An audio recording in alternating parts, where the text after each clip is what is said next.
চলচ্চিত্রের ভাষা শেখা লোকাল বিষয় চলচ্চিত্র বই থেকে নেওয়া সত্যজিৎ রায়ের লেখা।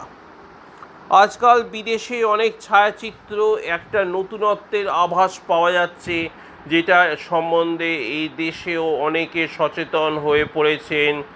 এই নতুনত্বের একটা দিক বিষয়বস্তু সম্পর্কিত মানব জীবন ও মানব সমাজের অনেক ঘটনা, অনেক সমস্যা আজকাল ছবিতে স্থান পাচ্ছে, যেগুলি কিছুদিন আগে পর্যন্ত লোকে নেবে না, হয় না হয় চলচ্চিত্রে, না হয় ছবিতে চলে না, পর্যায়ভুক্ত ছিল।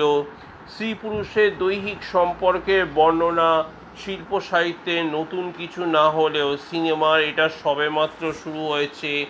আজকাল কেউ যদি বিদেশে কোনো চলচ্চিত্র হিসেবে উৎসবে গিয়ে ছবি দেখেন, তাহলে তার এমনও মনে হতে পারে নারী পুরুষের যৌন সম্পর্কই বুঝি আধুনিক চলচ্চিত্রের একমাত্র বিষয়বস্তু। নতুনত্বের অন্য এবং আরও গুরুত্বপূর্ণ দিকটা হলো ভাষাগত। এর আগেও যে কখনো ছবির ভাষার কোনো পরিবর্তন হয়নি তা নয়।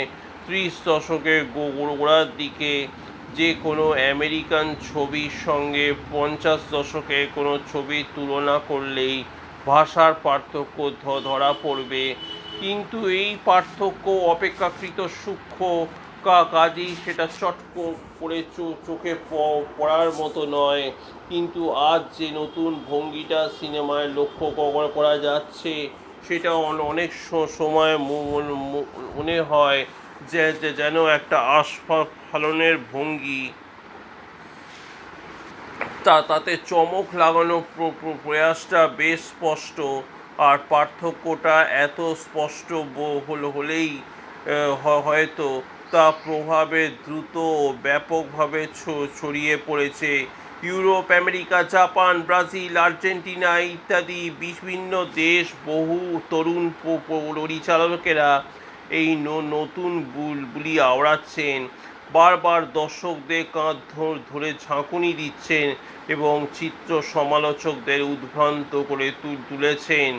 এই সময় সমালোচকদেরই মধ্যে কেউ কেউ